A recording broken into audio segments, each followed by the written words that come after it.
Tässä Puheenaihe B2B-jaksossa vieraana on Oulun yliopiston 6G Flagshipin johtaja Ari Pouttu. 6G Flagship on Oulun yliopiston ja Suomen Akatemian rahoittama kansallinen tutkimusohjelma, joka rakentaa perustaa tulevaisuuden 6G-yhteiskunnalle. Jakso on tehty kaupallisessa yhteistyössä 6G Flagshipin kanssa. 6G-teknologia, sitä ollaan nyt kehittämässä, 5G-verkot on ollut jo olemassa jonkun aikaa. 6G tarvitaan siihen, että pystytään tarjoamaan paikallisia palveluita, esimerkkinä vaikka stadion-palvelu, jossa yksittäinen katsoja siellä lehtereillä pystyy omasta puhelimestaan seuraamaan videota, joka kuvaa hänen lempipelaajansa siellä jäällä, ja hän näkee kuinka pelaajalla menee ja kuinka otteet sujuu ja onko lapa jäässä ja nimi lehdessä. Ja mikä on se syy, että minkä takia tähän tarvitaan just 6G, että miksi 5G ei vielä mahdollista?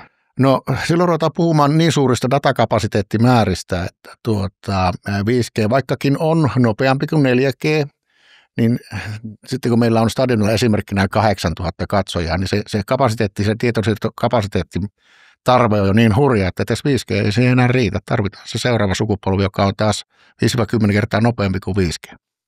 Oulun yliopiston professori ja 6G-lippulaivan johtaja Ari Pouttu, tervetuloa Puheen B2B-podiin. Kiitoksia paljon.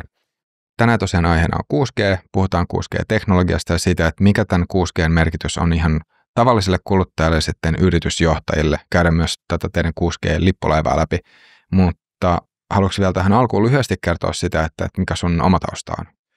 No mun tausta on sellainen, että mä oon ollut yliopistossa töissä vuodesta 1994 asti, eli 32 vuotta tuli täyteen tässä, 31 vuotta itse asiassa tuli täyteen tässä, ja aloitin tutkimusurani siten, että suunniteltiin Hornet-hävittäjiin sillä nykyään käytössä oleva radiojärjestelmä.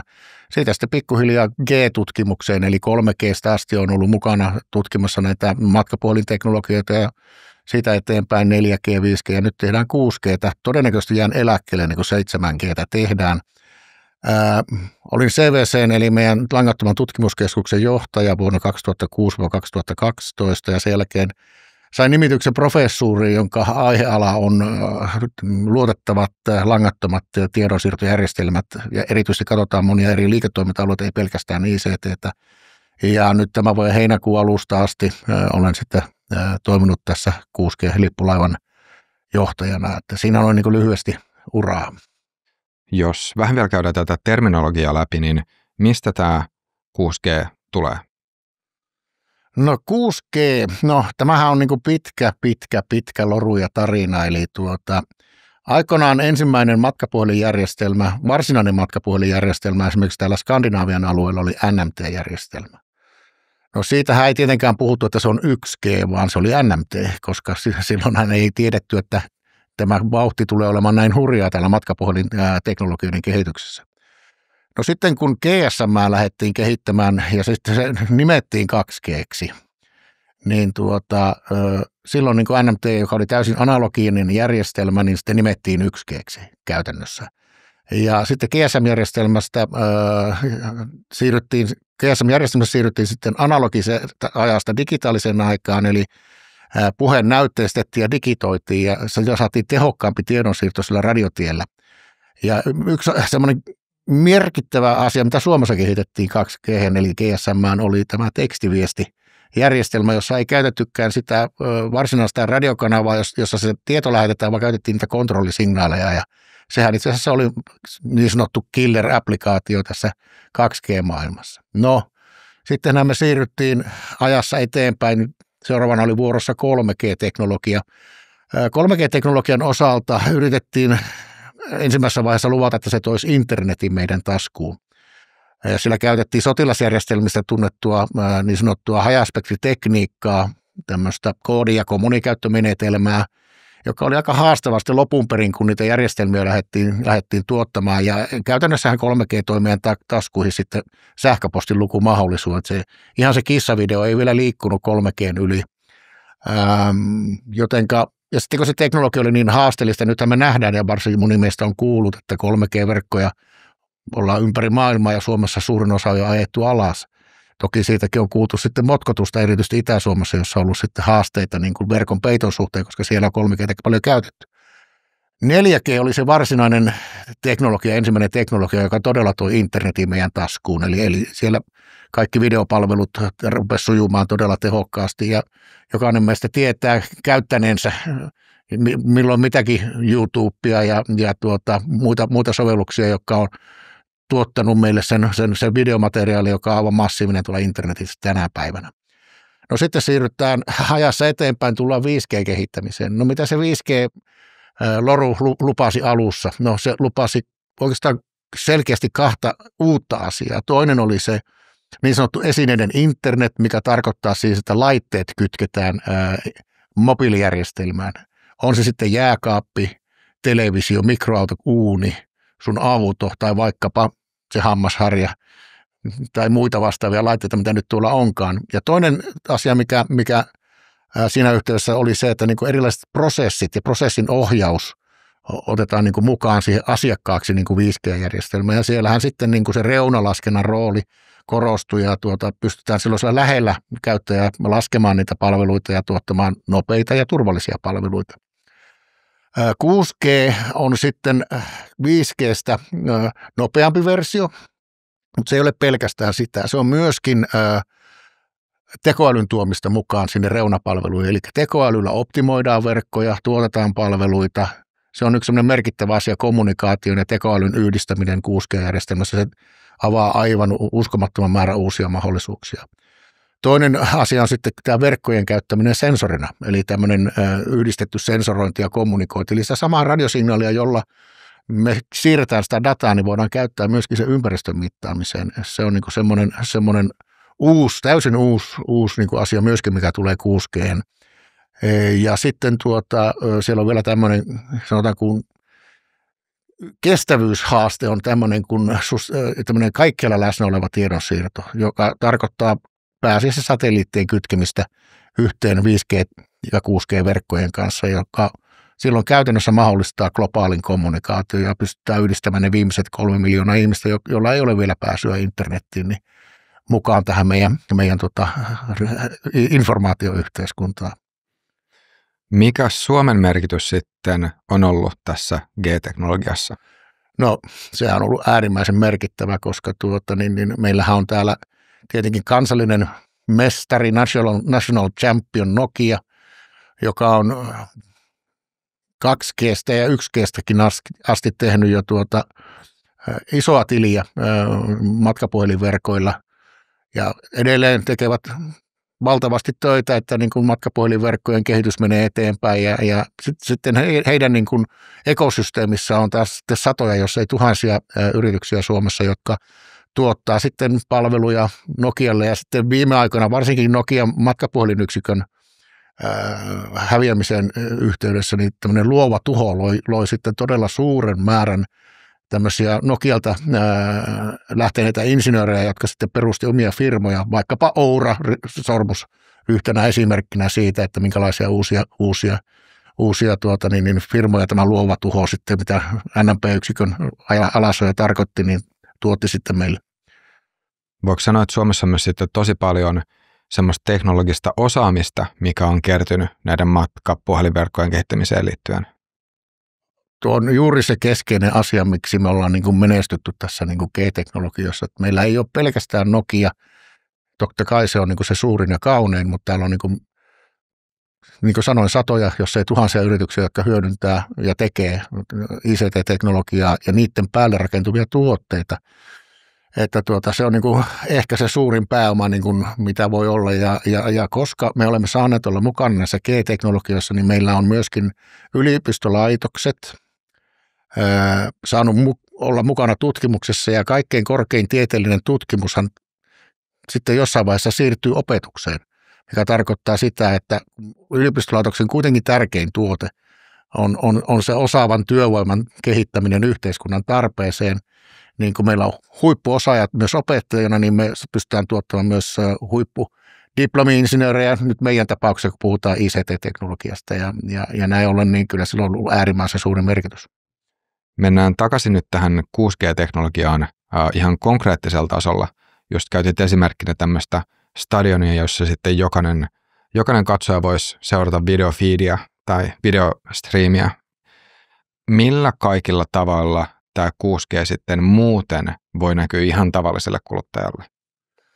No tietysti se, jos nyt ajatellaan näin, että unohdetaan nyt ne laitteet ja ne prosessit vähäksi aikaa, koska ne on edelleen siellä omana palana keskiössä niin kuin ihmiskuluttajalle, niin ehkä se tärkein näkyvyys teknologian kehittymisen osalta näissä G:ssä on se, että kun tietämättämme kulutamme jatkuvasti enemmän ja enemmän niin sanotusti dataa, niin jo pelkästään se vaatii sen, että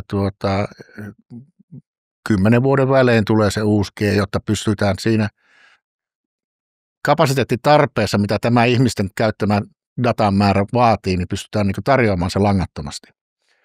Mutta sittenhän on näitä monia uusia käyttötapauksia, jotka nyt sitten tavallaan 5G ja erityisesti 6G myötä tulee murtumaan, eli nämä bisnesmallit ja privaattiverkot, joista se Stadion on yksi esimerkki. Toinen esimerkkihän voi olla vaikka, että S-ketju tai K-ketju on niin kuin oma operaattorinsa. Heillä on myötämielisen reguloinnin avulla mahdollisuus periaatteessa olla operaattori, perustaa yksityinen operointifirma, joka tuottaa palveluita heidän esimerkiksi heidän asiakas- tai myyntipisteisiinsä, on sitten Prisma tai K-supermarket tai City Market, mutta tällaisiin asioihin sitten, niin siellähän voidaan sitten tehdä erilaisia yksilöityjä palveluita juuri niihin käyttötapauksiin, mitä he tarvitsevat. On se sitten vaikka asiakkaan ostosreitin optimointia tai jotakin, joka liittyy esimerkiksi tarjouksiin siellä kaupassa tai vaikkapa hintatiedusteluihin tai muuhun, että sitten mikä siellä nyt voisi tuottaa arvoa, niin sitten niitä palveluita voidaan kehittää yksilöllisesti juuri siihen tapaukseen, jota ei niin kuin varmastikaan kansallinen operaattori lähde heille tekemään, koska se business case on heille liian pieni. Jos mietitään nyt näitä kauppaa, niin miten sitten tämmöinen yksittäinen kuluttaja huomaisi sen, että siellä taustalla onkin 6G, vai huomaisiko sitä ollenkaan? No kaikista parhaassa tapauksessa sitä ei huomaisi.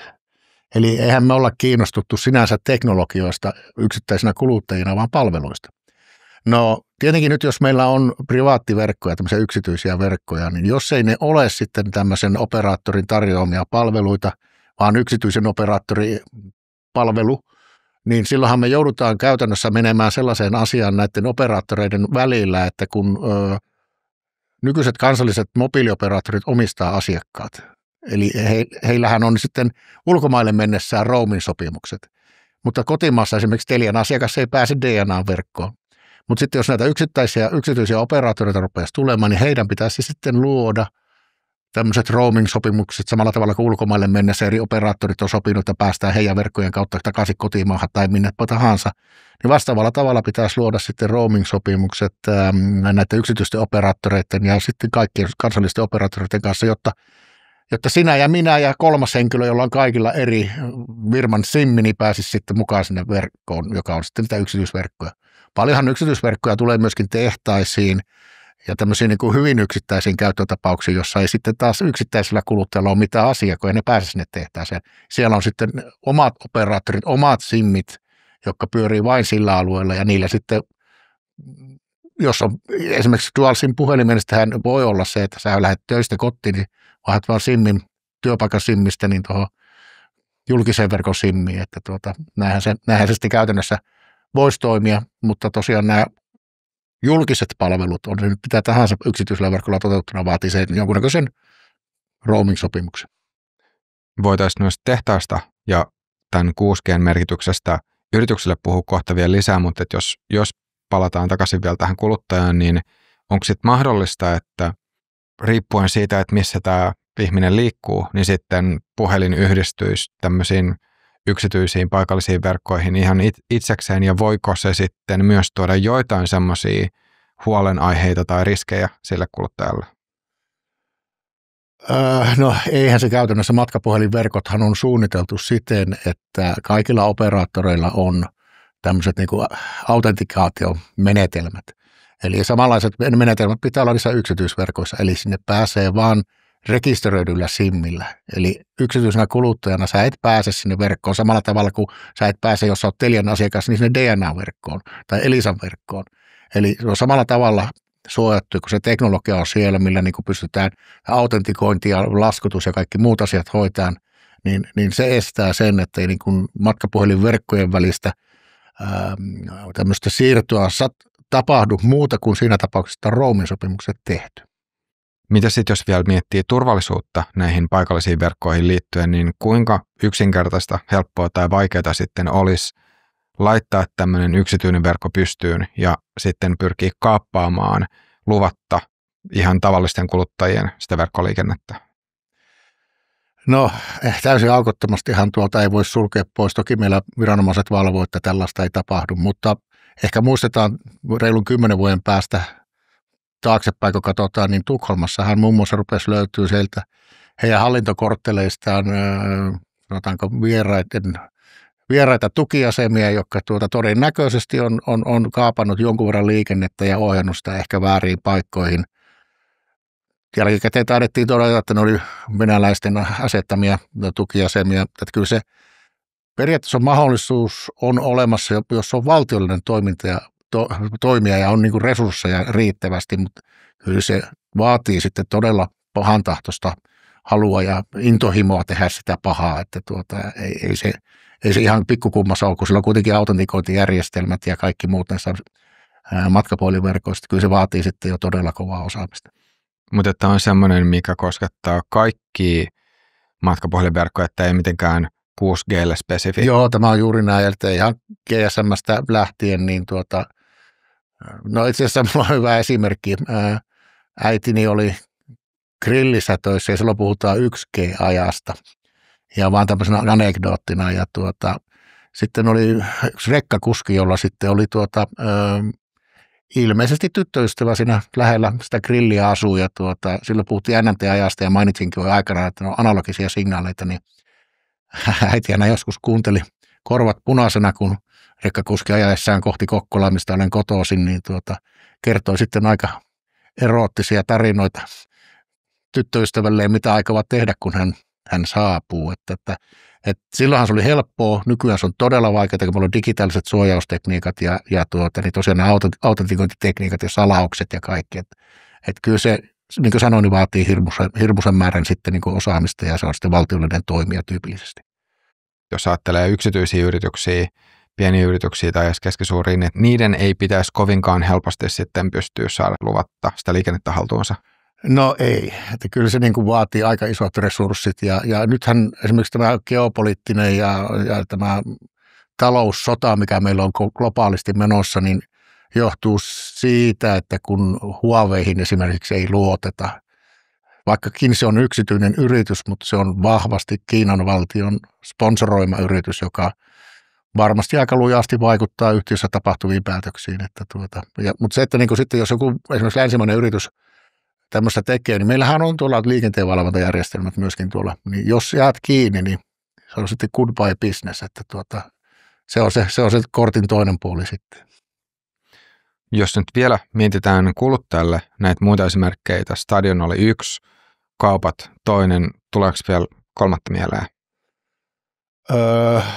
Yksityisistä verkoista ehkä energiaverkot voisi olla yksi, eli sinne voisi tulla tämmöisiä privaattioperaatioita, ja ne voisi tarjota sitten sekä sähköyhtiölle että sitten sähkön kuluttajille niin kuin palveluita, kun tulevaisuudessa esimerkiksi siirrytään enemmän ja enemmän niin kuin paikalliseen mikrotuotantoon, jota sitten voidaan ohjata halutalla tavalla paikallisesti, eikä olla enää pelkästään riippuvainen niistä ydinmiiluista tai muista isoista laitoksista, vaan voidaan paikallisestikin tuottaa sitä ja ohjata sitä järjestelmää siellä. Se voisi olla ehkä yksi.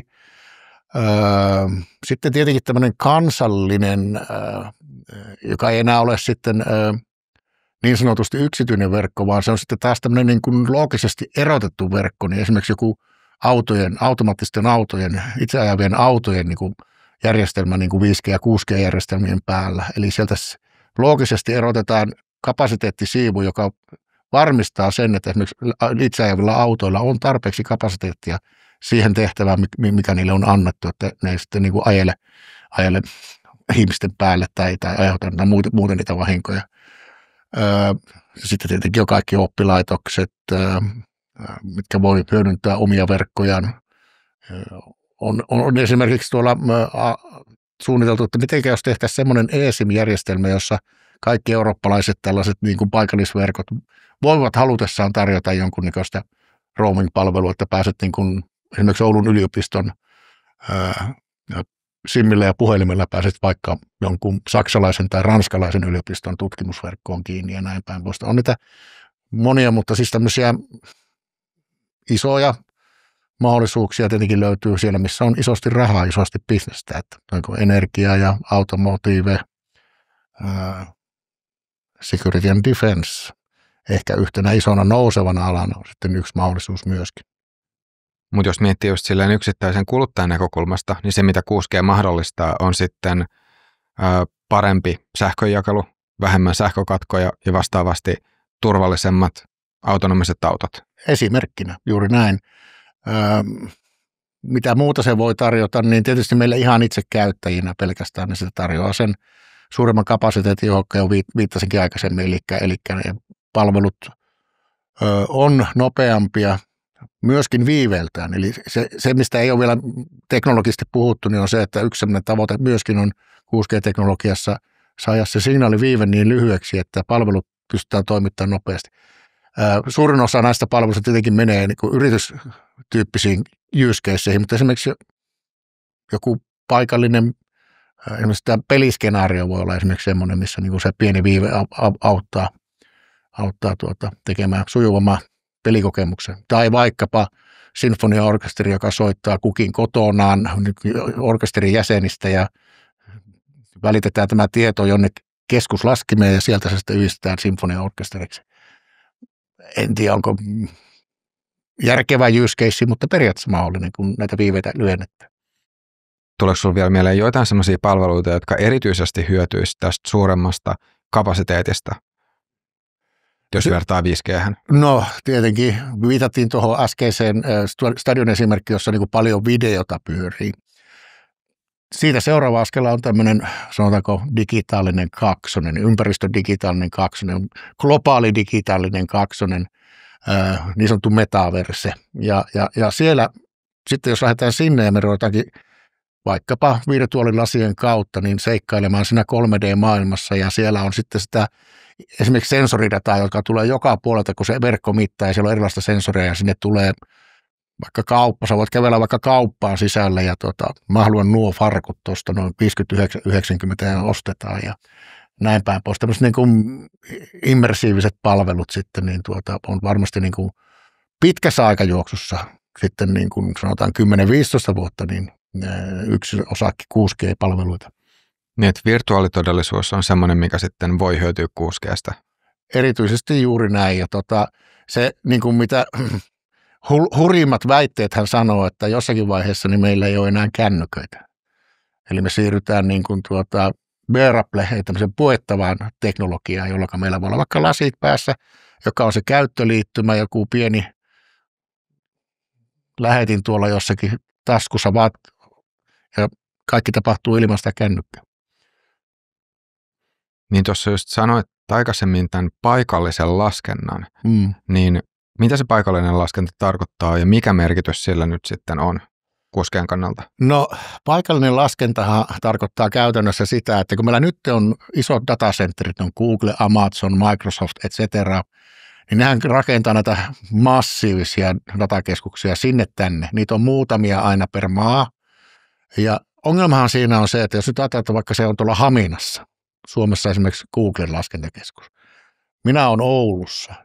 Jos mä lähetän sinne laskentapyynnön ja se sitten matkaa sen Oulu-Hamina väliin siellä valokuidussa, sitten se laskee sitä siellä ja palauttaa sen tiedon mulle takaisin. Niin se ongelma on se, että meillä syntyy tässä hirmu suuri viive.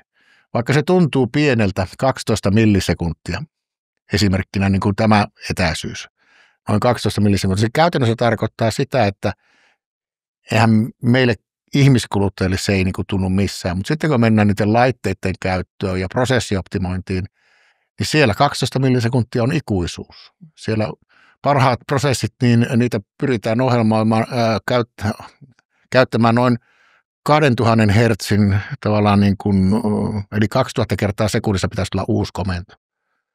Ja se tarkoittaa sitä, että se laskenta saa olla korkeintaan muutaman 10 kilometrin päässä, mielellään ihan vieressä. Ja silloin me tuodaan ne serverikoneet, laskentakyvykkyys, esimerkiksi tukiaseman kylkeen, jossa sitä voidaan pyörittää lähellä sitä palvelua, mitä käytetäänkin. Onko 6G:ssä nyt sitten jotain semmoista, mikä mahdollistaa tämän paremmin verrattuna 5G:hen? No, yksi asia, mikä siinä on, niin on aika. 5G:n aikana on jo ruvettu tätä reunalaskentaa käyttämään jonkun verran. Mutta käytännössä se tulee vasta 6G:n myötä, kun uudet 6G-teknologiat tulee käyttöön sitten 2030-luvulla. Meillä esimerkiksi Oulun yliopiston omassa testiverkossa on reunalaskentapalvelimet. Voidaan laskea vieressä kaikki tarvittavat laskenta-asiat, mitä me halutaan. On se sitten koneoppimista tai tekoälylaskentaa tai jotain, vaikka jotain robotin ohjauksen laskentaa tai vaikka mitään, niin me pystytään se laskemaan siellä. Ja sitten se toinen etu, mikä tulee reunalaskennasta, on se, että ainakin paikallisesti sillä voidaan ohjata ja optimoida verkkojen toimintaa, sen sanotaanko nyt datan käytön profiilin mukaan. Voidaan esimerkiksi säästää energiaa. Niin tuossa just sanoit tämän verkon optimointiin liittyvän laskennan, niin voiko sitä jotenkin erottaa sitten muusta laskennasta? Joo, kyllä voi, koska se verkon optimointi palvelee vaan sitä verkkotoimijaa. Ja sitten taas niin kun nämä erilaiset AI-sovellukset, muut sovellukset, mitä siinä reunalla lasketaan, ne palvelee sitä käyttäjää. On se sitten prosessi tai kone tai ihminen.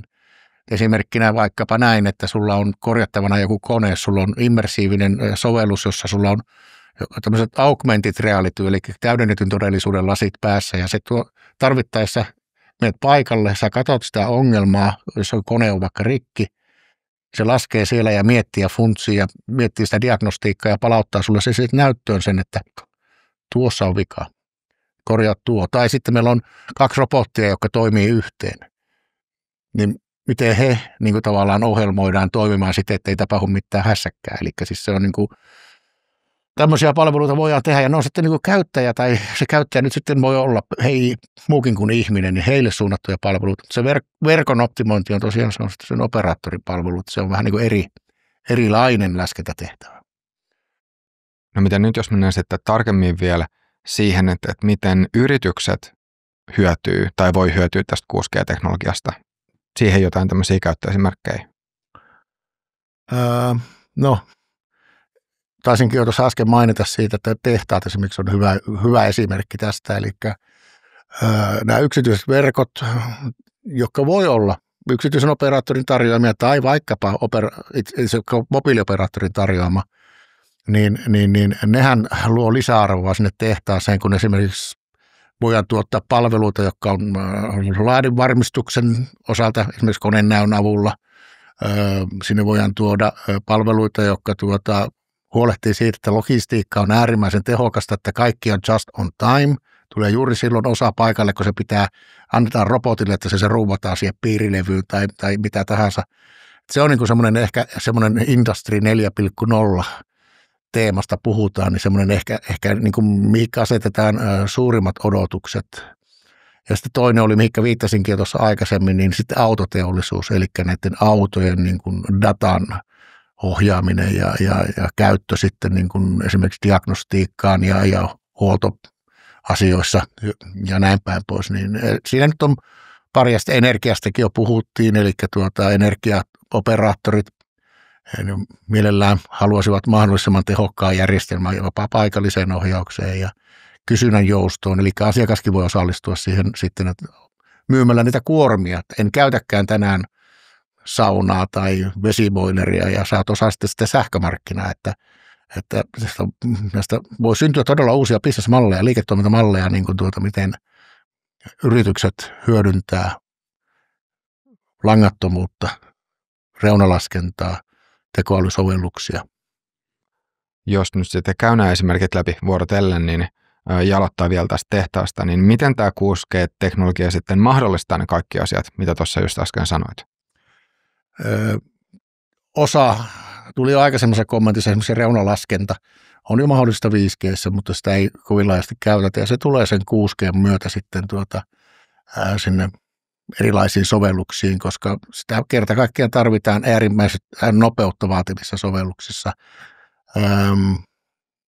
Ja niin kuin muutama esimerkki jo mainitsinkin, niin kyllä niin kuin tehtaat vaatii sitä optimointia ja meillä esimerkiksi moni raskas teollisuus on vielä hyvin huonosti digitoitu, että konepajateollisuus, paperiteollisuus, toki niillä on siellä ohjausjärjestelmiä, mutta kaikki perustuu kaapeliin ja se tarkoittaa sitä, että ne esimerkiksi pienemmissä tehtaissa esimerkiksi, niin voi olla, että sulla on tuote, jota sä valmistat vaikka kuukauden.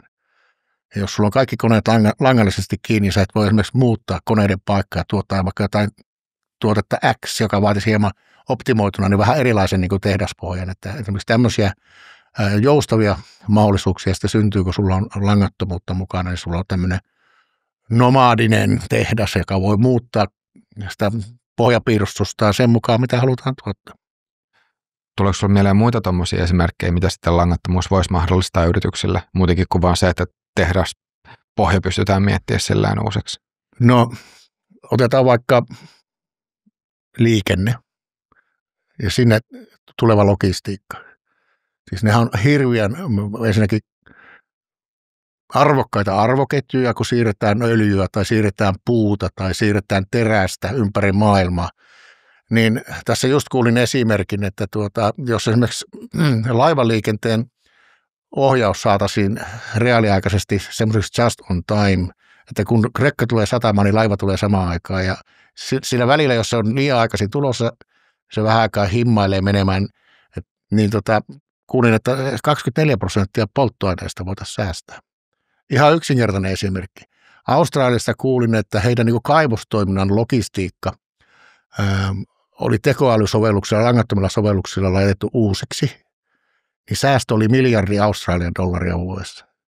Että se tulee ehkä sieltä säästöjen kautta monesti sitten se yritysten etu, mitä he hakee. Toki saattaa olla sitten tuotteita myyviäkin yrityksiä, joilla on se langattomuus sisällä, joka sitten tuottaa lisäarvoa sille tuotteelle.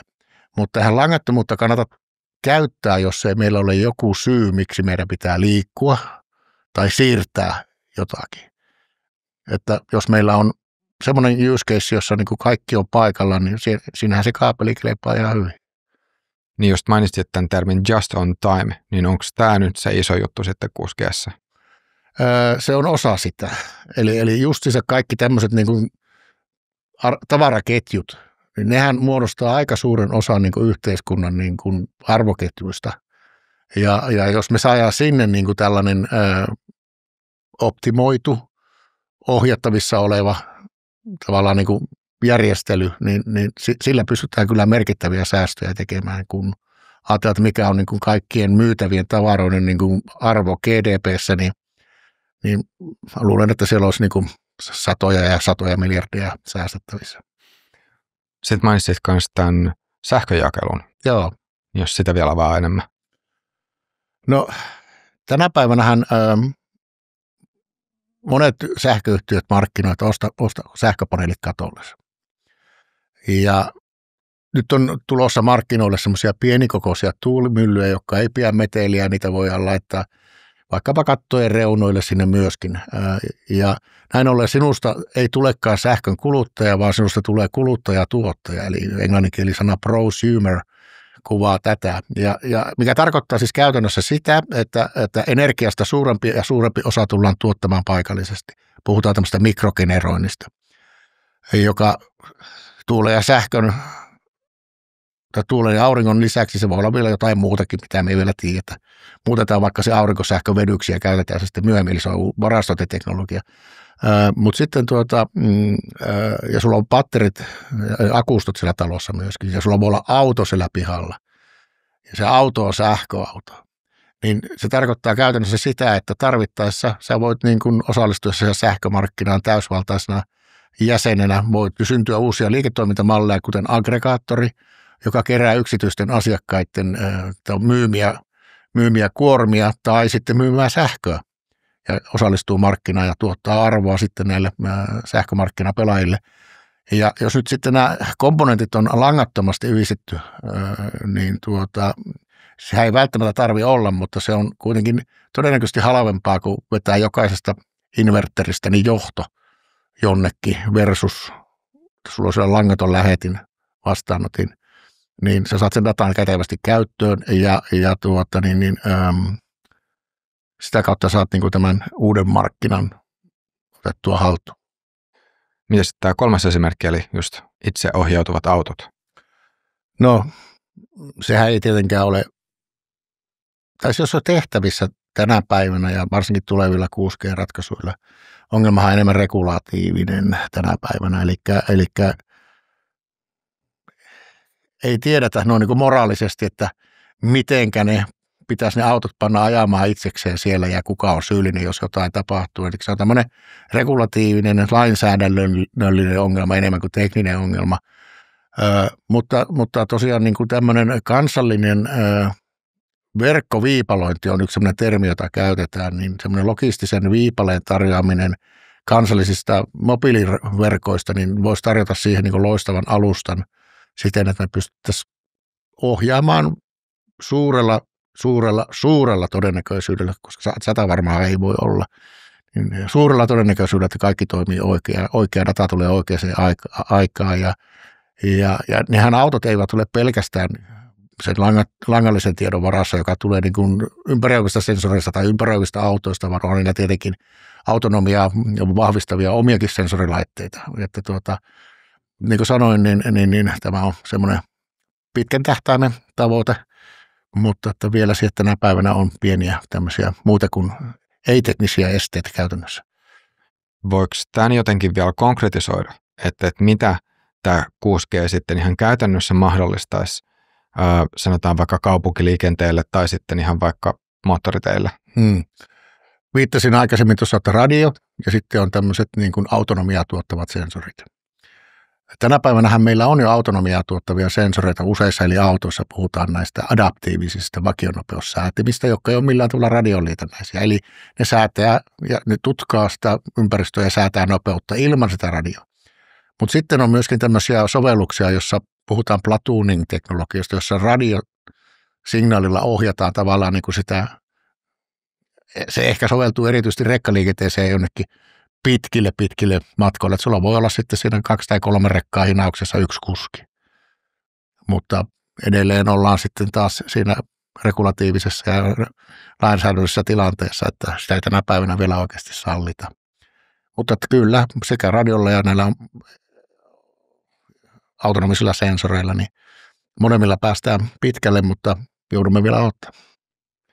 Entä sitten, jos miettii reagointikykyä yllättäviin tilanteisiin tai onnettomuuksiin? Se on tietenkin teknologisesti radiosignaaleilla toimittaessa, niin kun mä sanoin, tänä päivänä pyritään noin millisekunnin vasteeseen 5G:ssä ja 6G:ssä sitten alle 0,5 millisekunnin vasteeseen, joka tarkoittaa siis sitä, että jos me ihmiset niin kuin reagoimme, jos sanotaan esimerkiksi, kun sprinterit lähtee olympialaisessa 100 metrin niin sprinttiin juoksemaan sitä kaikista arvostetuimmasta olympiakultamitalista, niin kyllähän siinä käytännössä niin kuin se 100 millisekuntia on se ihmisen reaktioaika. Eli noin 100 kertaa nopeammin pystytään reagoimaan teknologialla verrattuna siihen, kuinka nopeasti me ihmisenä pystytään reagoimaan. Meillä on valitettavasti tuommoinen analoginen, sanotaanko, kontrollijärjestelmä, hermojärjestelmä, ja siellä on sitten niitä synapseja ja dendriittejä, ja niitä on paljon, jotka yli pitäisi viedä sitten se informaatiosignaali, ja se vähän kestää. Jos miettii sitten semmoista tilannetta, missä itseohjautuvat autot ajaa letkassa, ja sitten siellä edessä tapahtuu jotain, niin mitä 6G sitten tässä mahdollistaa? No se sanotaanko näin, että vaikka että se paniikkijarrutus heti, se on muutamassa millisekunnissa, no se on 1 millisekunnissa kaikkien esimerkiksi 20-50 autoa.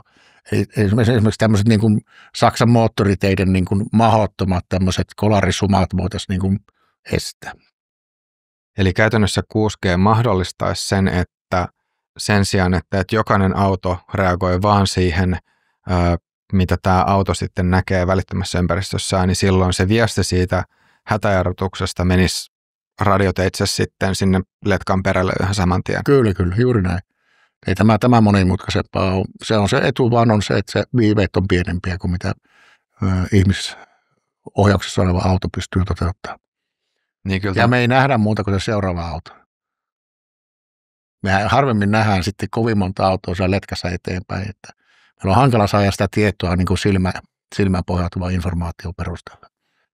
Niin kyllä tuon pystyy just kuvitella, että se parannus turvallisuuteen on ihan merkittävää, että jo pelkästään sillä, että siirrytään ihmisten ajamista autoista autonomisiin autoihin, niin sillä saadaan jo kans tosi merkittävä parannus turvallisuuteen, mutta sitten, että jos sitten kaikki siinä lähiympäristössä tietäisi kaikki autot tai muut kulkuvälineet, mitä jossain tapahtuu, ja sitten tarvittaessa reagoisi, niin voi hyvin kuvitella, että miten tällaiset vältettäisiin tosi paljon onnettomuuksia. Kyllä toki, mutta että sittenhän niin kuin kaikissa asioissa on tämmöiset siirtymäajat, että eihän se ole heti kaikki autot ole autonomisia autoja, vaan osa on, niin kuin Suomessakin on vanha autokanta, niin uusiutumisnopeus on reilut 10 vuotta, niin siinä olisi pitkä aikaa, kun ajettaisiin monennäköisellä sekalaisella autokannalla, joka pikkuhiljaa sitten, mutta jostakin se on lähdettävä liikenteeseen ja teknologian kehittyessä voidaan lähteä vaikka jostakin liikenteeseen ja sitten lainsäädäntö ja regulaatio ohjaa sitten sitä, että mikä on milläkin hetkellä sallittua. Nyt kun mainitsit tämän lainsäädännön ja regulaation, niin miten tämä 6G:hen liittyvä regulaatio syntyy? Joo, eli regulaatiohan nyt on Eurooppa-tasalla pääosin kansallista toimintaa. Eli meillä esimerkiksi Suomessa niin viestiliikenteen regulaatiosta vastaa Traficom. Traficom on myöskin suomalainen pelaaja siellä ITUn työryhmissä, eli tämä ITU on se YK-alainen kansainvälinen organisaatio, joka tuottaa esimerkiksi 6G-järjestelmän vaatimukset.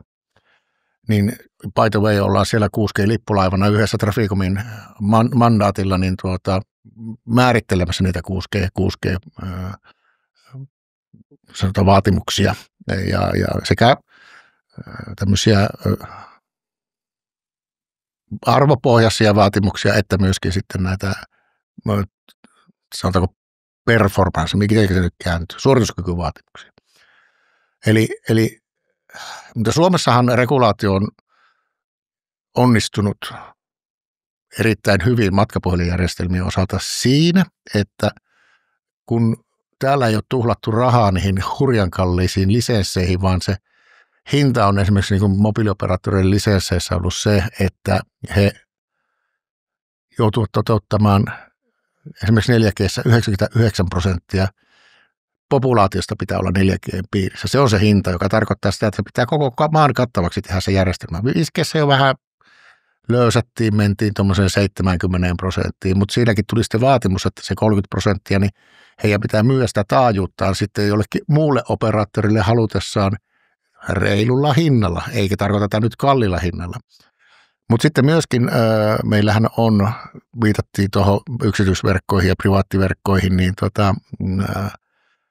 eräällä taajuus, itse asiassa muutamallakin taajuusalueella on 2,3 GHz taajuusalue, jos muistan oikein, 4,4 korjaan, 3,8-4,2 GHz taajuusalue ja lisäksi sitten 24,1-25 GHz. Teknisiä numeroita tiedän, mutta siellä on varattu Traficomin puolesta ja Suomen valtion mukavalla tuella tämmöisiä jaettavia paikallisverkkotaajuuksia. Eli sä pystyt perustamaan niitä verkkoja. Näinhän ei välttämättä joka maassa ole. Esimerkiksi Jenkeissähän myyään hirmukallilla kaikki lisenssit. Liittovaltio haluaa isosti pussiin rahaa, mutta se tarkoittaa sitten, että se on kaikki pois verkkojen rakentamisesta. Jos sä maksat 5 miljardia jostakin lisenssistä, niin sä maksat ilmasta käytännössä. Saat oikeuden käyttää tuota palaa ilmassa taajuuskreistasta ja näin. Se on hirmu kallista.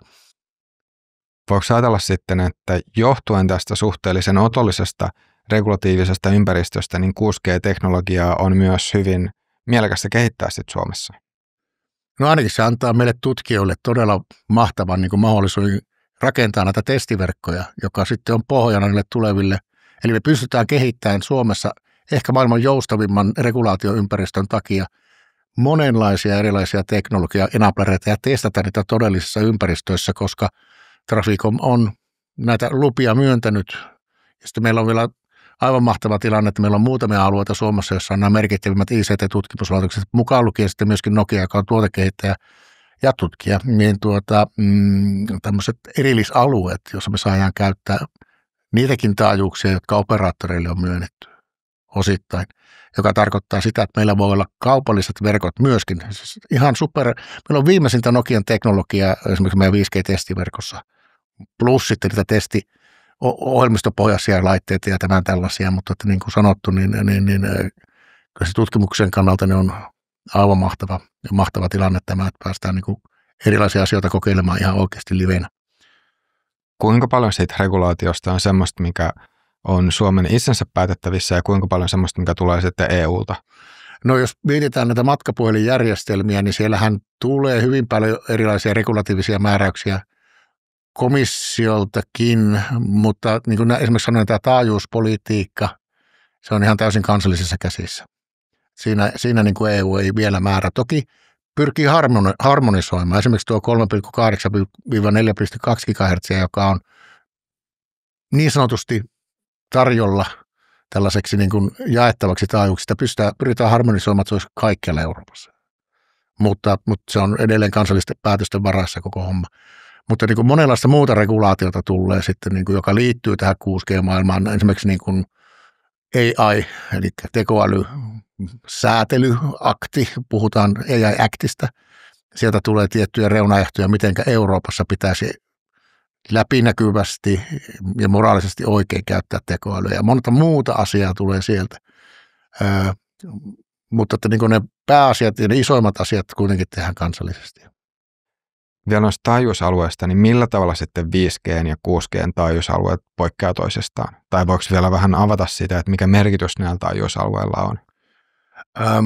No ensinnäkin 5G, tämä niin sanottu prime time tai herkullinen taajuusalue on siellä 3,4 ja 3,8 GHz välillä niin kuin Euroopassa ja Suomessa esimerkiksi. Toki sitten on eri maissa vähän erilaisia lähellä tätä olevia bändejä. Ja sitten on se taajuusjaettava bändi, joka alkoi 3,8 4,2. Nämä on se perusherkkupala, niin kuin mitä niin kuin 5G:lle tarjotaan. Mutta sitten siellä on semmoinen korkea, puhutaan millimetriaalotaajuuksista, eli 24-28. No se ongelma sillä korkeilla taajuuksilla on se, että se signaali blokkautuu herkästi, eli se ei niin kuin heijastele pinnoista ja kierrä esteitä. Ja silloin niin kuin monesti tämmöiset, niin kuin, se on niin kuin puhutaan line of sight -tyyppisestä kommunikaatiosta, joka sitten tietenkin rajaa käyttötapauksia. No nyt 6G:llä halutaan ottaa sieltä välistä iso pala taajuutta käyttöön. Ja niin kuin sanoin, niin tämä sitten tulee vielä siellä ITUn päätöksentekoon vuonna 2027 vasta mitkä on ne 6G-taajuudet. Mutta tämän hetken arvion mukaan, mitä niin kuin operaattorit ja laitevalmistajat, kuten Nokia ja Ericsson ajaa, on se, että ainakin Euroopassa se primäärikaista ensi alkuun tulisi olemaan noin 7,1 GHz 8, jotakin, en muista tarkalleen mitä se nyt oli. Ja sitten siellä on muutamia muita kandidaatikaistoja siellä mukana. Mitä tämä tarkoittaa, niin se tarkoittaa sitä, että per operaattori se voi ehkä nelinkertaistaa kaistan, mitä 5G:n osalta, niin 6G:ssä voisi olla 4 kertaa isompi kaista per operaattori, mikä tarkoittaa sitten signaalin käsittelyn tehostuessa, niin kuin sanoin jossakin vaiheessa, 5-10-kertainen tiedonsiirron nopeus, tai siis bittinopeus voisi olla niin kuin mahdollista. Et sitä se nyt käytännössä tarkoittaa. Tietenkin aina kun mennään korkeammille taajuuksille, niin silloin tavallaan niin kuin se signaalin kantomatka lyhenee. Se on valitettava luonnonlaki. Ellet sä sitten käytä suuntaavia antenneja. Ja esimerkiksi nyt 5G-antenneissa on tyypillisesti 64 antennia, jolla sä saat noin ehkä 2,53 kilometriä kantamaan. Eli se on semmoinen, niin kuin joskus tolpan päässä näette semmoisia laatikoita sellaisia, niin siellä on sitten 64 antennia ja ne sitten suuntaavat sen lähetteen sinne, minne tarvitaan. 6G:hen ehkä 128 antennia, mutta se vie täsmälleen saman pinta-alan, niin nyt se kuitenkin se geini on isompi siinä antennissa. Niin me saadaan sitten 6G:llä suunnilleen sama kantama. Ja sen takia se on herkullinen kaista, se 7 GHz taajuus. Noin voidaan käyttää samaa antenniteknologiaa pikkasen upgradeattuna ja me saadaan samanlaisia kantamia, joka tarkoittaa sitä, että ei tarvitse mennä tihentämään operaattoreiden ja sitten niitä matkapuhelinverkkojen tukiasemia, mikä tarkoittaa taas heidän laskentakannassaan sitten niin kuin suuria niin kuin pääomamenoja, kun pitää rakentaa tiuhempi verkko, joka jokainen laite maksaa. Niin tämä on sitten yksi syy, miksi sitä 7 ja 8 välillä ollaan sitten taajuusaluetta sitten tällä hetkellä hakemassa. Mitä sitten jos miettii tälleen yksittäisen kuluttajan näkökulmasta, niin tarkoittaako 6G sitä, että epätodennäköisemmin kännykkä hetkellisesti jossain sitten vaikka hukkaa internetyhteyden? No ei välttämättä. Nimittäin se signaalin voimakkuushan se kertoo, ja äsken puhuttiin jo tuosta vaimenemisesta, ja sitten sen kompensoinnista niin kuin isommalla antennivahvistuksella.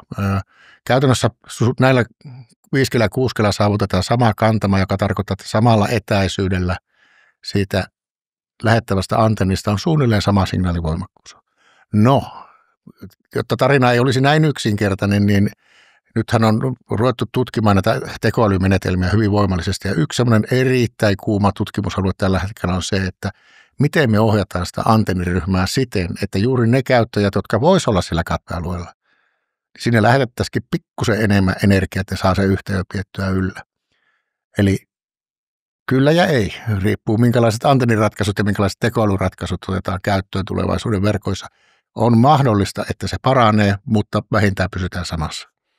Mutta jos miettii tämmöisiä tiettyjä ympäristöjä, vaikka hissi tai sitten joku semmoinen kasvualue, mikä muodostuu sitten, jos on tietyn tyyppisiä rakennuksia jotenkin tosi paljon, niin onko niin, että siinä vaan fysiikan lait tulee vastaan, että ellei sitten ole tämmöistä vahvistavaa antennia jossain paikallisesti, niin silloin se signaali kuitenkin hukataan tai menetetään? No, fysiikan laithan tietenkin on jotakin sellaista, jota me ei voida kovin paljon vääntää. Ja ne on aina otettava huomioon. Ja just niin kuin tässä, että kun mitä korkeammalle taajuuksille mennään, niin sitä vähemmän tapahtuu signaalisiroamista ja heijastumista siten, että se menee nurkkien taakse.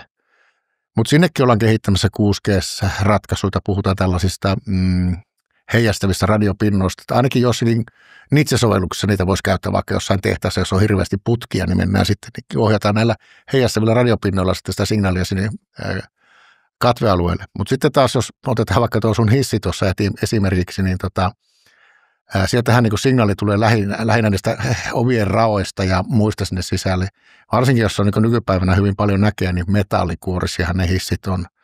Ja se käytännössä muodostaa niin sanotun Faraday-häkin, joka käytännössä blokkaa radiosignaalit, joka sitten käytännössä on hirveän hankala tavallaan niin kuin poistaa. Se mitä sitä ovien raoista sitä signaalia tulee, niin jos se riittää, fine. Jos se riitä, se on haastavaa. Jos sitten vertaa 5G ja 6G, niin mahdollistaako 6G sitten jotenkin helpommin tämmöisiä paikallisia antenneja, joita sitten tulevaisuudessa voitaisiin myös esimerkiksi jollain tavalla saada sinne hisseihin? No niitähän on ollut jo pitkän aikaa tällaisia antenneja. Yksi esimerkki on pitkät tunnelit esimerkiksi, joka on maan alla tai jopa veden alla. Niin sinne viedään tämmöisillä vuotavilla kaapeleilla, leaky cable antennas, käytetään termiä. Viedään se signaali sinne, että se säteilee koko matkata sillä tunnelissa ja saadaan signaaliyhteys, koska se antenni on vieressä. Nehän on kalliita ratkaisuja. Toinen vaihtoehto sitten on se, mitä jo 4G:n aikana tuotiin, niin on tämmöiset sisäsolut. Esimerkkinä tämä hissi-use-case. Sinne voidaan tuoda pieni mikrosolu sinne hissin sisälle ja sen jälkeen homma hoituu. No, junissa esimerkiksi käytetään tänä päivänä VLANia esimerkiksi sisällä ja siitä sitten voidaan mennä vaikka 5G:llä tukiasemaan. Eli siellä on se joku radiojärjestelmä siellä sisällä vaunussa ja siitä sitten lähdetään eteenpäin toisella teknologialla. Ja 5G ja 6G voi toimia, niistäkin on tämmöiset sisäsolut olemassa jo. Ja erityisesti 4 ja 5G, 6G tietenkään ei ole vielä standardi. Mutta jos miettii näitä sisäsoluja, niin mahdollistaako 6G sitten jotenkin tehokkaampia tai parempia tai vaikka halvempia sisäsoluja verrattuna näihin aikaisempiin? No, riippuu nyt, mitä tässä tulee tapahtumaan. Eli nythän meillä on 5G-signaalit ja 5G-ratkaisut olemassa, ne on käytössä, ne on tuolla ja kukkuu ja kujertaa. 6G:ssä, niin kuin viittasin tuohon, niin se antenniteknologia, mitä käytetään 5G:ssä, niin upgradeataan vähän se. Ja nyt saattaa olla, että hyvin pitkälti samantyyppiset, puhutaan aaltomuodoista, eli niitä signaaleja, mitä käytetään sillä radiotiillä.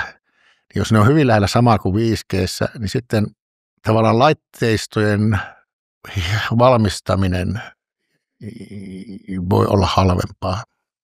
Ja sitten voidaan ehkä käyttää enemmän sitä densifikaatiota kuin mitä nyt esimerkiksi on käytetty aikaisemmissa sukupolvissa. Hyvä. Voitaisiin sitten puhua Oulusta ja siitä, että mitä kaikkea te Oulussa teette 6G:hen liittyen, niin jos aloitetaan tästä lippulaivasta. No aloitetaan vaan.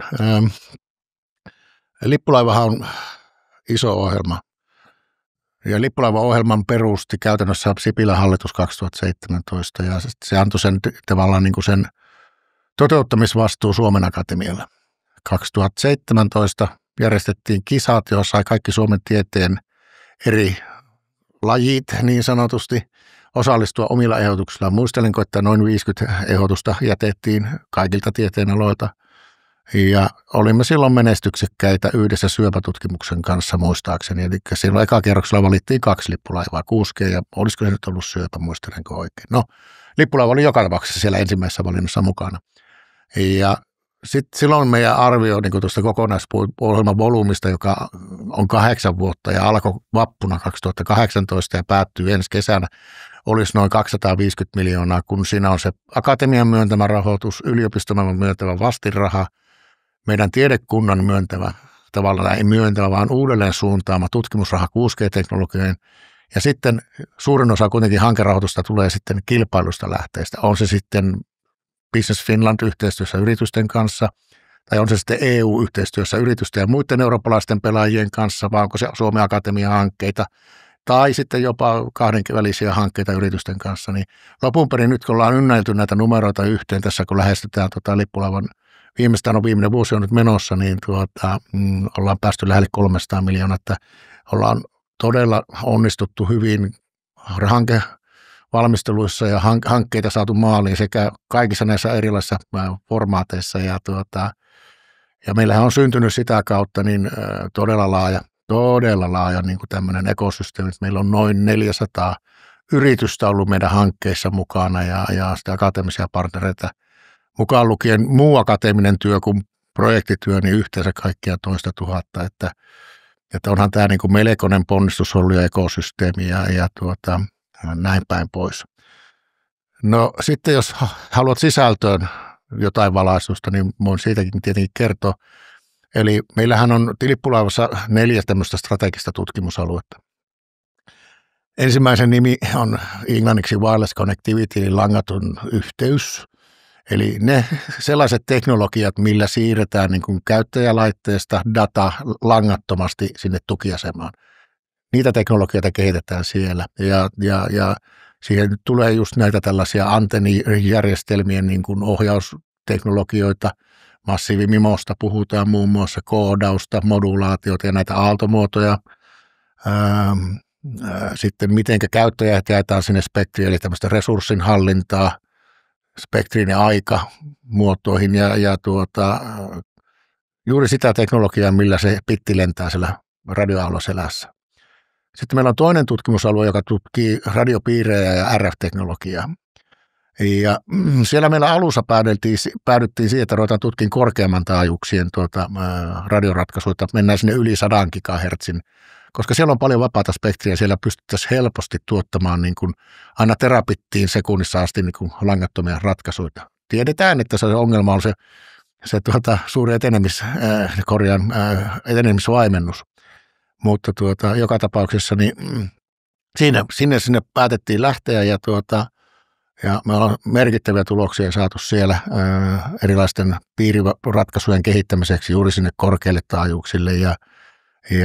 Mutta nyt myöskin on siirrytty sitten alemmas, koska nyt on kuultu jo tuossa aikaisemmin sitä, että mihinkä se ensimmäinen 6G tulee ja sitä tutkitaan nyt erinäisissä projekteissa myöskin, koska sinne tulevat radioratkaisut nyt on lähimpänä tulevaisuutta. jotka tulee meidän laitteisiin. No sitten kolmas alue on se älykkyys siellä verkossa, reunalaskenta, tekoälyratkaisut, eli minkälaisia ratkaisuja me pystytään tarjoamaan teknologian enablerin mielessä 6G-järjestelmään, jossa se laskenta tapahtuu lähellä kuluttajaa ja se on älykästä laskentaa, siellä on niitä AI-menetelmiä, palveluratkaisuja ja näin päin pois. Ja sitten se neljäs tutkimusalue on sellaiset niin kuin vertikaalit, mistä tuosta äsken puhuttiinkin, automotive, puhuttiin tehtaista, puhuttiin energiasta, puhuttiin terveydestä ja puhuttiin sitten tästä, no ei puhuttu vielä, mutta security and defense-tyyppiset, eli tämmöiset puolustukseen liittyvät kahtaiskäyttöratkaisut on aika isosti nyt noussut viime aikoina. Mutta se toinen iso asia, mikä meillä tuolla on sitten siinä neljännessä strategisessa tutkimusalueessa, on se viittaamani 5G/6G-testiverkko, joka on siis käytännössä täysverinen mobiiliverkko. Se on semmoinen privaattiverkko, jossa puhuttiin muun muassa aikaisemminkin noissa esimerkiksi S-kaupan tai stadionin use case -yhteydessä. Niin me omistamme sen verkon, me operoimme sitä verkkoa, meillä on kaikki ne samat palvelut käytössä ja enemmän kuin mitä esimerkiksi operaattoriverkoissa. Operaattoriverkkoihin otetaan subsetti niistä palveluista, mitä ehkä niin kuin se standardi venyy. Ja meille sitten yritetään ottaa esimerkiksi niin Nokian laitteisiin kaikki, mitä vaan Nokia pystyy toimittamaan.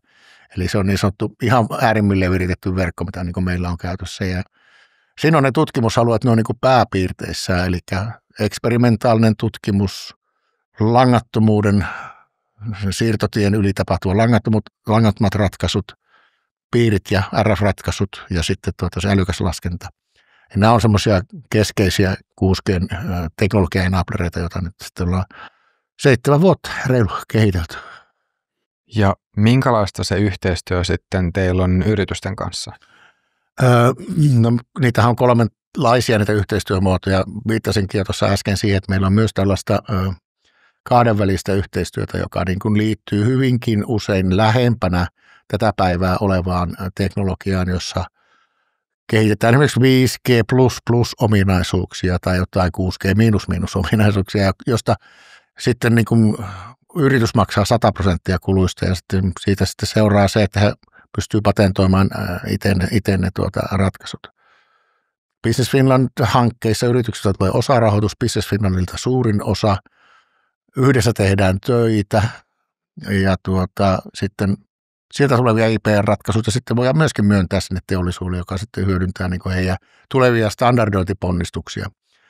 Ja sitten se 3. osa-alue on tämmöinen julkinen EU-tutkimus, eli nämä EU-hankkeet, jotka sitten on aika iso osa myöskin meidän portfoliota tänä päivänä, jossa on useasti hankkeessa 20-30 partneria, että ne on semmoisia aikamoisia monstereita. Nyt suurin, mikä vastikään jätettiin hanke-ehdotus yhdessä 87 partnerin kanssa 75 miljoonaa euroa. Hanke, joka keskittyy reunalaskentaan pelkästään.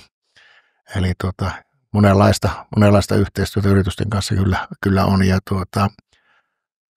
toivottavasti se pysyy ja paranee.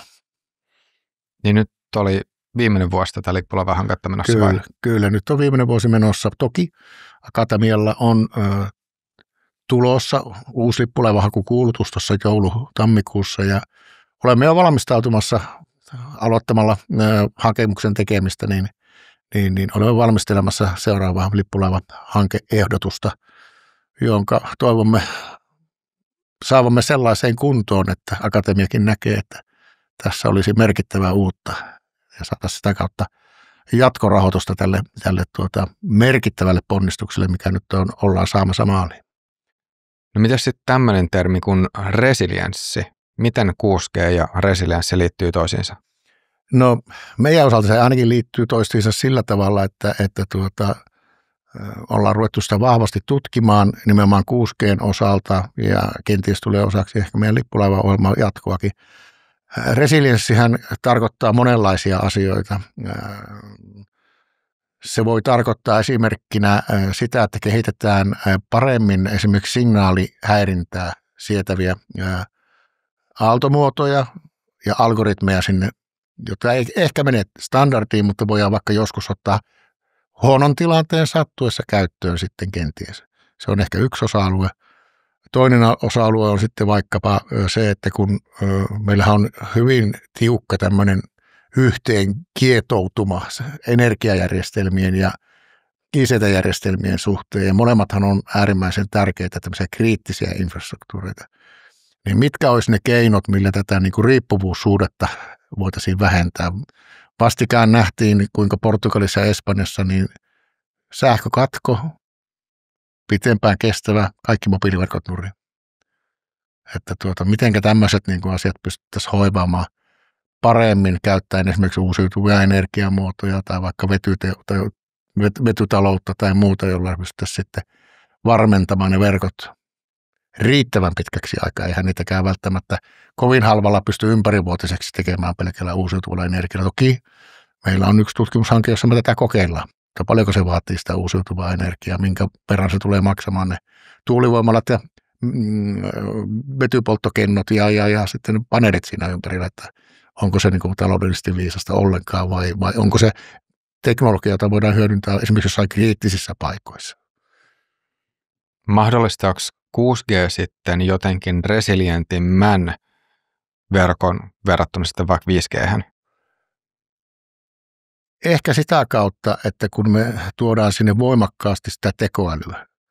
Ja tekoälyhän voidaan hyödyntää verkoissa muun muassa hyökkäysten tunnistamiseen. Eli joku kyberhyökkäys tulee, niin se voidaan tunnistaa hyödyntäen tekoälyä. Et esimerkiksi sitä kautta voidaan niin kuin luoda sitä resilienssiä sinne ei pelkästään 6G, vaan myös aikaisempikin verkkoihin, mutta kun nyt 6G:n aikakausi on tulossa, sitä tutkitaan, niin se luonnollisesti tulee osaksi sitä 6G:tä ja todennäköisesti jälkijättöisesti sitten myöskin niin kuin retrofitting-tyyppisesti noin ehkä 4G- ja 5G-järjestelmiin, että sitä kautta niin kyllä osaltaan 6G, mutta että se tavallaan se teknologia on niin kuin sillä laskennan puolella pääosin. Ehkä pois lukien sitten ne ilmarajapintoihin tulevat uudet ratkaisut, jotka voi sitten tuottaa parempaa suojaa myöskin sitten ilmateitse tapahtuvia tahallisia hyökkäyksiä vastaan.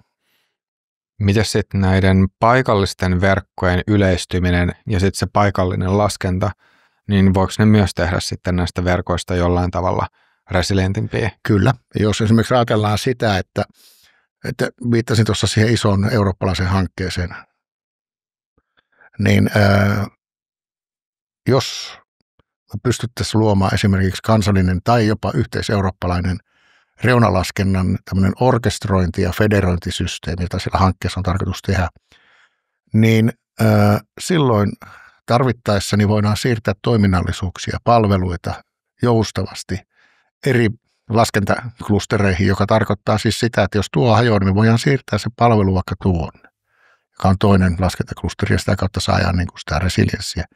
Eli yksi tapa saada resilienssiä on tietenkin tämmöinen toiminnallisuuksien monistaminen. Se on niin kuin, totta kai luo heti mahdollisuuden niin kuin toimia paljon turvallisemmin. No nyt jos sitten tätä kaikkea miettii ihan yksittäisten yritysten kannalta, niin onko jotain, miten yritykset vois jo nyt valmistautua tähän 6G-siirtymään tai muulla tavalla pyrkiä olemaan perillä siitä, että mihin suuntaan tämä teknologia sitten kehittyy?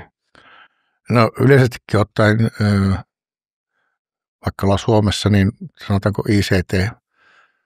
ICT-käytön kärkimaita maailmassa, niin nythän on kuitenkin niin, että suurin osa yrityksistä niin ei heillä ole digistrategiaa, joka tarkoittaa siis sitä, että ei ne ole miettinyt, miten langattomuus voisi tuottaa heille lisäarvoa. Tulevaisuuden älykäs laskenta, miten voisi tuottaa heille lisäarvoa. Ei sitä ole suuressa osassa yrityksiä mietitty kovin syvällisesti. On toki selkeitä merkkejä, että tähän suuntaan ollaan menossa. Sitten, että onko tuo 6G siinä sitten niin kuin se messias, ehkä ei, vaan nämä teknologiat sitten pystytään sitten toteuttamaan juuri tuottamaan sitä resilienssiä, tuottamaan sitä arvoa. Jopa 5G, mutta erityisesti niin kuin puhuttiin jo tuossa aikaisemmin, 6G-teknologia tuo sitä kyvykkyyttä niin paljon lisää, että sitä voidaan sitten niin kuin hyödyntää myöskin näissä asioissa. Eli menisikö niin, että ennen kuin sitten miettii 6G:tä, niin on hyvä miettiä ylipäänsä semmoinen ihan perusdigistrategia kuntoon. Kyllä, juuri näin, että puhuttiin tuossa niin kuin esimerkiksi arvoketjujen, tavarankuljetusketjujen optimoimisesta, niin monelle yritykselle ei ne sitä tee. Sinne ajaa vaan vähällä rekka pihalle tai minkä firman rekka nyt onkaan ja sitten sitä lastataan ja sitten sitä lähdetään kuskaamaan ja ihmetellään, että minnekä ne tavarat nyt sitten meni. Menikö ne aikataulussa perille ja näin päin pois. Että kyllä siellä niin kuin yrityskentässäkin on paljon parannettavaa ja sitä kautta sitten niin kuin miettiä, että okei, olisiko langattomuudelle jotain annettavaa. Voihan se olla, että se lopputulosta ei. Että käytetään esimerkiksi langallista teknologiaa ja mikä että, jos se on se oikea ratkaisu tällä hetkellä, niin antaa palaa vaan, mutta että miettiä sitä kokonaista yrityksen arvontuotantoa ja missä se langattomuus voisi auttaa, niin sitä ei hirveän paljon yritykset ole tehty. Toki on paljon oppilaitakin tässäkin suunnassa, mutta toki tarvitaan vielä lisää työtä tuon osalta. No sitten viimeisenä teemana NATO ja puolustusteknologia. Tälläkin hetkellä Oulu siis tekee yhteistyötä Naton kanssa, niin jos tätä avaa vähän enemmän. Joo, kiitos tuosta kysymyksestä. Että mähän on aika uusi tavallaan niin kuin, asia meidän niin kuin tavallaan tuoteportfoliossa, jos näin voi sanoa. Eli NATO-organisaationa on perustanut tällaisen DIANA-tutkimusohjelman, noin miljardin euron arvoinen ohjelma, jolla pyritään pieniä ja keskisuuria yrityksiä, joilla on tuotteita, niin hakemaan Natolta rahaa sen tuotteen kehittämiseksi siten, että siitä tulisi kaksoiskäyttötuote. Että sitä voitaisiin hyödyntää kriittisissä infrastruktuureissa ja puolustustehtävissäkin. Ja sitä varten jätimme hakemuksen Natolle tämmöisen NATO Diana 6G-testisentterin perustamisesta, joka sitten sai Natossa myönteisen tuulen purjeisiinsa ja olemme aloittaneet elokuussa viime vuonna niin tämä NATO 6G Diana testisentterin ja sinne saatiin sitten jo nyt tänä keväänä niin 4 NATO Diana partneria tekemään testejä niille omille laitteille.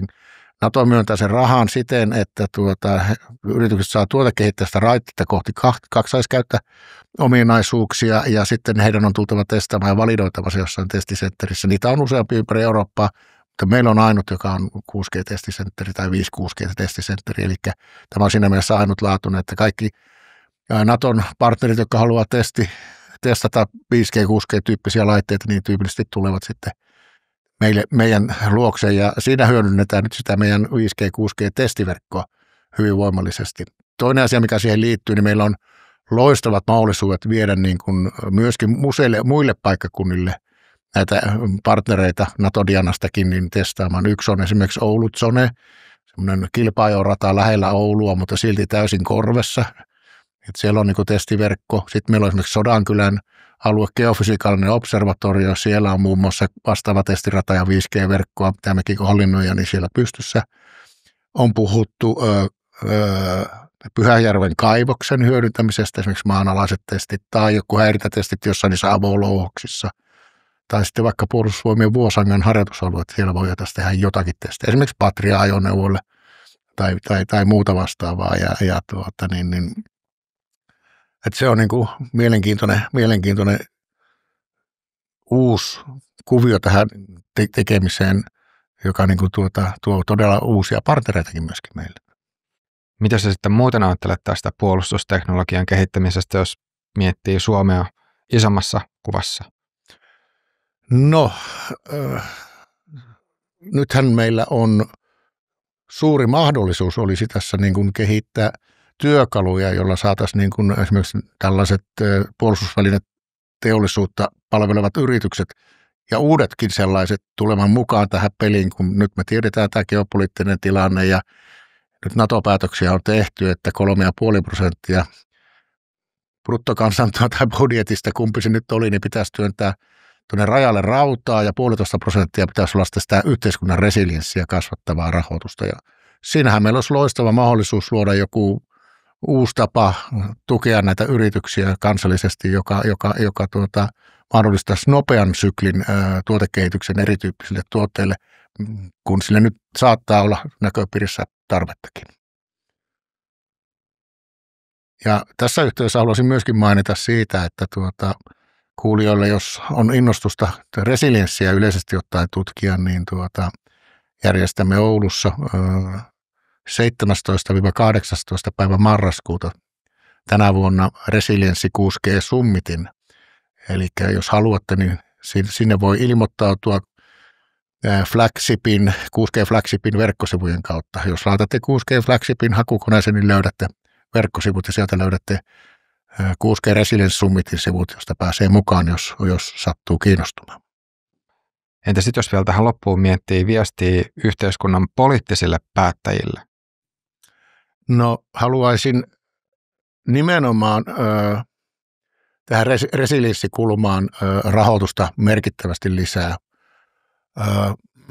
Tuossa on nyt Maailmanpankki ja muista sen EU-pumpun nimeä, joka on tutkinut sitä, että mitä tapahtuu, jos resilienssiin sijoitetaan rahaa, ja vastaus on se, että 1 euro sijoitettuna on 4 euroa yhteiskunnan hyväksi. Eli tämä resilienssi on tavallaan niin kuin tämmöistä societal sustainabilityä, kansallista niin kuin kestävyyttä, ja se arvo tulee sitten erilaisina säästöinä ja erilaisina sitten suojautumisen mahdollisina keinoina. Ja nämä resilienssihän ei suojaa pelkästään vaan ikäviltä kansainvälisiltä kovapanosammunnoilta, vaan myöskin sitten nämä ilmaston lämpenemisen aiheuttavilta tuhoilta tulee myrskyjä. Ja sitten mennään laajemmin maailmaan, niin tulee näitä äkkitulvia, tulee tornadoja, taifuuneja yhä enemmän, ja ne tuhoaa niin kuin meidän infrastruktuuria rajusti. Ja niin kuin näkisin, että meillä on varaa huomattavasti kehittyneempään 5G, 6G-järjestelmään kuin mitä meillä tänä päivänä on. Tokihan täytyy ymmärtää, että yritykset, jotka valmistaa ja yritykset, jotka operoi näitä verkkotuotteita, niin eihän ne näe siinä bisnestä, mutta yhteiskunnan pitäisi nähdä se bisnes. Eli tulla mukaan siihen ja yhdessä kehittämään, tuomaan sitä rahoitusta sinne, jotta voidaan sitten yhdessä näiden pelaajien kanssa, jotka ei näe sitä itse bisnestä, mutta haluavat olla kehittämässä tätä resilienssiä voimakkaammin, niin siihen vaaditaan nyt myös kansallisia panostuksia, että tämmöinen niin kuin iso ponnistus saataisiin aikaiseksi. Niin musta tuntuu, että suomalaisten on tällä hetkellä hyvin helppo nähdä se hybridivaikuttaminen tai pyrkimys hybridivaikuttamiseen, mitä sitten tuolta itärajan toiselta puolelta tulee, mutta luonto Suomessa lähtökohtaisesti kuitenkin on suhteellisen rauhallinen, mutta sitten jos ajatellaan globaalilla tasolla, niin sitten taas se tilanne voi olla toisen tyyppinen, että voi olla alueita, missä vaikka siis aseellisia konfliktejakin on muualla päin, mutta voi olla alueita, missä välitöntä aseellista konfliktia ei ole ja riski semmoiselle matala, mutta sitten taas tämä luonto on huomattavasti arvaamattomampi. Kyllä, juuri näin. Tämä on se tavallaan semmoinen, niin kuin, se on kolikolla 2 puolta, että tosiaan on se ikävämpi puoli, jota ei kukaan halua, ja sitten on se, että kuitenkin aiheutetaan tämä ilmaston lämpeneminen ja sitä kautta erilaista ryskettä ympäri maailmaa, niin molempiin näihin pitäisi jotenkin nyt reagoida, jotta säilyttäisiin mahdollisimman resilientteinä. Hyvä ystäväni Tokion yliopiston professori Akihiro Nakao kertoi eräässä konferenssipuheessaan, että se, että he ei saanut riittävällä nopeudella erään maanjäristyksen yhteydessä, niin eivät saaneet niin kuin Japanissa sitä infraa palautettua, niin arvioi, että noin 200 henkeä menetettiin pelkästään sen takia, että se vähän myöhästyi se verkkoinfran niin kuin palauttaminen, joka on aika kallis lasku siitäkin sitten jäi käteen. Niin just maanjäristykset on asia, mitkä suomalaisille ei ole niin tuttuja, mutta jotka kuitenkin sitten muualla päin maailmaa voi olla hyvinkin tuhoisia. Kyllä, juuri näin. Ja täytyy muistaa, että tämä business ei ole suomalainen business, vaan tämä on globaali business. Eli verkko-operaattorit toimii pääosin Suomessa, mutta Nokia myy globaalisti. Eli sen pitäisi saada tuotteita portfolioon, jotka sitten ovat, sanotaanko, häjyn kestäviä. Hyvä. Nyt voisi tähän loppuun vielä vetää semmoisen lyhyen ja tiiviin yhteenvedon. Joo, kiitos. No 6G-teknologiasta juteltiin tuossa. Se on tulossa noin 2030 markkinoille. Se tuo uusia asioita mukanaan, kuten AI, voimakkaampi reunalaskenta sen tekoälyn yhteydessä. Se tuo mukana satelliittien ja maanpäällisten verkkojen integraatiota, ja se tuo mukanaan sitten myöskin tätä verkkosensorointia, eli verkko- ja radiosignaalit toimii myöskin ympäristön sensorina, eli saadaan yhä enenevässä määrin dataa irti sieltä pelkästään verkkoa sensoroimalla ja pystytään esimerkiksi muodostamaan niitä reaaliaikaisia digikaksosia jossain vaiheessa tulevaisuutta.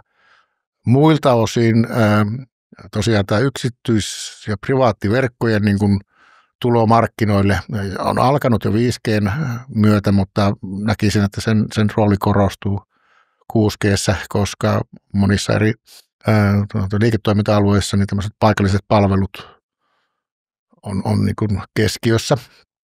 Ja Oulun osalta tätä tutkimusta on nyt sitten tehty jo 7 vuotta, että me ollaan maailman ensimmäinen 6G-tutkimusohjelma ja ollaan edelleenkin se tavallaan niin kuin tuo mielipidejohtaja monissakin eri osa-alueissa. Toki nyt kun isot yritykset lähtee sitä standardointia tekemään, niin kyllähän sitten tämmöiset pienet yliopistoryhmät jää niin kuin jalkoihin, kun ne pannaan ne miljardin euron tuotekehityskoneistot käyntiin isoissa firmoissa, mutta meidän rooli onkin tuottaa ne teknologia- ja enableri-vaihtoehdot, yritykset sitten kehittää niitä eteenpäin ja valitsee sitten niitä yhdessä keskenään standardoinnin yhteydessä, mitä sinne otetaan mukaan.